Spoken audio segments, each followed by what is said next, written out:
Hello, Dr. Brant Hulsebus here, and welcome to another edition of Ask the Chiropractor.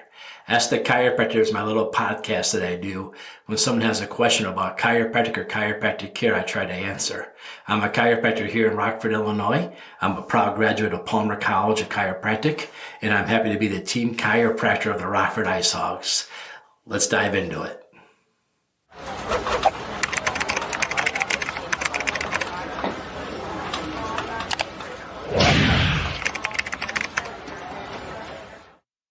Hello, thanks for joining me again. Today's question talks about neck, shoulder, arm, and maybe even like carpal tunnel issues. So going to a chiropractor, is there any benefit if I'm having pain like behind my neck and shoulder area, going through my shoulder blade, maybe down my arm, all the way down to my fingertips? And the answer to that is lots of people have come to the chiropractor with these symptoms and gotten a chiropractic adjustment and have received relief. Now, how does this all work? There's a couple different things. So let's talk about a little bit about the anatomy and a little bit about what you should expect of the chiropractor and what your care plan and treatment should look like. Well, the first thing is there's a bunch of nerves that come out of the base of your neck, C5, 6, 7. And these nerves form a brachial plexus, really called the brachial plexus, that goes down your arm. It's like the sciatic nerve down your lower back. You know how your lower bones in your lower back, the nerves come out, they form one big thick nerve like your thumb called the sciatic nerve, and goes all the way down your leg and affects anything from your lower back down your leg, back to your thigh, your knee, everything down the floor. The same thing is similar for your upper extremity, except for it doesn't form one big nerve. It forms like a web of nerves, and that's called the brachial plexus. And what it does is it travels through the neck, behind this median scalene muscle, down your shoulder, all the way down your elbow to your fingertips. And when we have problems in the neck, it can affect the brachial plexus, just like we have problems in the lower back can affect the lumbar spine. Very similar concepts, two very different pieces of anatomy though. Obviously one's in your lower back and one's coming from your neck. So if you're having pain, or sometimes I describe it like a knuckle from the inside trying to dig its way out between your shoulder blades, or if you're having tingling or maybe some carpal tunnel like symptoms, and you don't know whether or not you should go see a chiropractor, you want to go in and describe these symptoms to your chiropractor. Now, if you came to my office, I would definitely take x-rays. The x-rays would be very revealing whether or not the chiropractic care could play a role in your recovery. We would look at two different things in your x-rays. The first x-ray we would take is from the side, sideways view of your neck. Now, when we take this x-ray, we don't like to give you lots of instructions. We just tell you to stand there.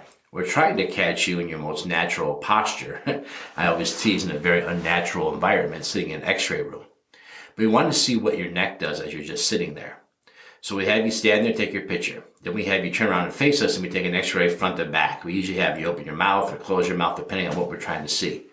Your teeth can hide the bones of where your neck are, so we have you open your mouth so we can see behind your teeth, and we have you close them so we can see down below. Then we'll take you to the room and we're going to look at these x-rays. Now, when we look at these x-rays, we're looking for a couple of things. The first one is we're looking at your posture. How is your posture? Your neck is supposed to have a nice round curve to it. This nice round curve actually distributes the weight among all the vertebrae. When you lose your posture, or if you have a straight neck, then all the weight's coming straight down on the bottom vertebrae. This will create a lot of pressure on the bottom vertebrae and can also create a loss of disc height over time.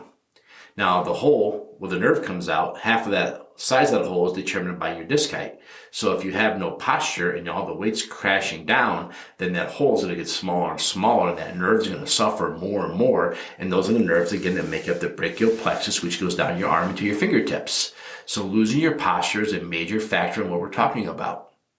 Not only that, but if you have what we call forward head posture, where your heads come out forward, now you're asking those not only to take all the weight, but also asking them to work overtime to hold everything. And those muscles can start becoming a factor in this equation. Now, the muscle I mentioned earlier, the median scalene muscle, is right here in your neck. And if that neck's forward out like this, what we call forward head posture, then that muscle is being tight and inflamed and irritated all the time. And inflamed, irritated, tight muscles get sticky. And that brachial plexus will stick to that muscle, and that'll start to affect how that muscle behaves and how those nerves behave even more.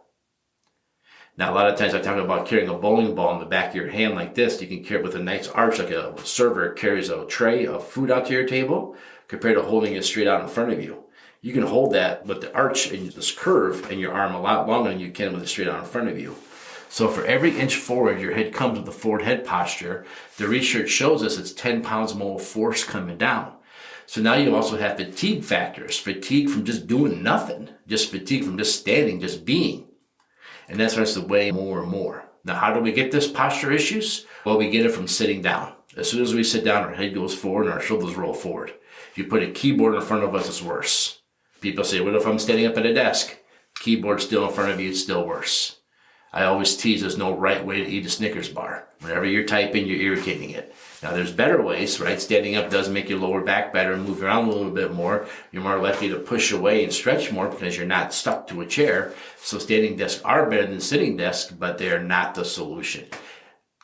Another factor in this is driving a car, reading a book, using your tablet, using your phone. These are all things that make us roll our shoulders forward. I just had to get the tools out and fix something here at the clinic. The whole time I was hunched over, shoulders roll forward, head forward. That's just part of it. Even ironically, giving chiropractic adjustments, we're hunched over in that position quite a bit. So this is a position that we all catch ourselves in. And your chiropractor's x-ray, the lateral view, the sideways view of your neck would tell us where you are on this spectrum as far as having this posture, good posture, bad posture. Now, I tell a lot of people the best way to combat this is to retract your chin and squeeze your shoulder blades together and count to 10. And that helps do the opposite action, especially whenever you get that urge to pull your elbow across your chest and stretch it. That's counterintuitive because everything you're doing is that. So you actually want to pull backwards more and more. And this will be tough at first if you got really bad posture because your muscles are probably actually shortened in the front side. It's going to take some time to get it back. But it requires constant maintenance, just like I have to brush my teeth every day, no matter how good I brushed them the day before. I got to brush them again because I'm going to go back to doing the same posture again. Now, could you just do that stretch and make it go away? It's better to see the chiropractor first because they can unlock your neck. Because for the second part of the equation, we took a second x-ray too. Remember, front to back? Now we're looking for what we call vertebral subluxations. And what a vertebral subluxation is when one or two bones misalign in your spine and they create stress. And then that stress hits the nerves leaving the spine, and that stress goes to wherever those nerves are going. In this case, we're talking about the ones going down your arm into your shoulder into your fingertips. So if you have a subluxation or misalignment there, which we would see on the front to back x-ray, what we call the A to P x-ray, we would see that misalignment, and that would give us a huge clue we better examine that area for subluxation in more depth. The x-ray is not the be-all, tell-all, but it's a huge component of telling us what's going on. So then we have to make the chiropractic adjustments. Now, you wouldn't want to start doing the stretch while you're misaligned, because then you start learning that misalignment better, and that misalignment can actually become more fixated. You want to get the adjustments first, and then start doing the stretching. You don't want to just replace the tires and fix the alignment. You want to fix the alignment, then repair the tires on your car. So there's an order to this. So the chiropractor will look at those bones in your neck that are misaligned and give chiropractic adjustments to the lower cervical spine. Now, for every yin, there's a yang. So usually if you have one in your lower neck going this way, you probably have one in the upper neck going that way, which is why it is important to always x-ray the whole spine, see the whole image. Because if your eyes always have to stay level at the horizon. Many of you have listened to my podcast. I've talked about this 1,000 times. It's all called the righting reflex, like left and right, R-I-G-H-T-I-N-G, the righting reflex. So you have to keep your eyes level at all times. So if my neck and my lower neck's doing this, somewhere else is going to straighten me out and I'm going to stand like this. And that's how the righting reflex works. That's why it's important to look at the whole spine, in my opinion. So we usually find one or two spots in your neck will give you adjustments. Now, if you came to my office, I already said you had the x-rays taken. We would do some chiropractic exams. A simple exam for this one is we just have you lay face down and we have you turn your head to the left and the right. At the base of your neck is fixated or subluxated, then what will happen is your whole feet length will change and we'll see big changes in you. Then we know that's locked and fixated along with the x-ray findings. We would give you chiropractic adjustments to this. Usually anywhere from 2 to 4 times a week when you first start, depending on you, depending on how bad this is, if there's arthritis in there, degeneration in there, how did this look, how bad is your posture. There's no cookie cutter answer how many visits it's going to take until we actually start examining you and working with you. The doctor should give you a report of findings at that time, basically a care plan saying, I think it's going to take X number of visits at this frequency, then we want to do this and go at this frequency, and then this frequency. In my office, you can expect anywhere between 2 to 4 times a week. Then we back off to once a week once we see that you're starting to hold your adjustment, meaning that you come in, you turn your head, and your feet length aren't really moving that much anymore. You're starting to get that motion back. Once that motion has been returned, then we want to introduce some simple stretching and exercises and lifestyle changes in order to help prevent this from coming again. Now, we can see you forever 3 times a week if you don't want to do them, but we don't want to do that and you don't want to do that. So I'm going to teach you how to keep it from coming back. So I'm going to teach you how to keep it from coming back. Then once we teach you how to keep it from coming back, then we'll decrease your frequency even more, and we'll see how you hold and maintain your adjustments. Again, the numbers on these are going to be vary from person to person, activity to activity, and lifestyle to lifestyle. If you're super healthy, you have very little chemical, physical, and emotional stress, we're probably not going to need to see you a lot. If you have lots of the other, we're probably going to need to see you more. If you eat lots of junk food, you have to see your dentist more regularly. If you don't eat a lot of junk food, you can see your dentist less.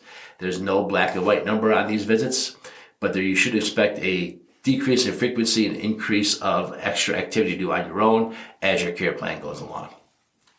So I hope I answered your question about whether or not chiropractic can help with what we call brachial radiculitis. Some people talk about carpal tunnels, elbow pain, shoulder pain, or maybe just that really annoying pain behind your shoulder going into your trap muscle. A lot of people describe like a knuckle digging in there from the inside. Stuff we see in the office every day. So if you have these issues, make sure you find yourself a chiropractor. And remember, there's no reason to ask your medical doctor, your physical therapist, your orthopedic doctor, your dentist, your optometrist, or even the guy that cuts your hair, whether or not a chiropractor can help you. You should always just ask a chiropractor. We are the ones with the chiropractic education. I've seen the education the rest of them get about chiropractic, and it doesn't really exist. So check with your chiropractor first. Or if you have a question you'd like me to answer it, leave a message or a comment below where you're watching, listening, or hearing this, and I will make sure that I answer your question here in the next couple episodes. Thank you for tuning in, and look forward to seeing you again.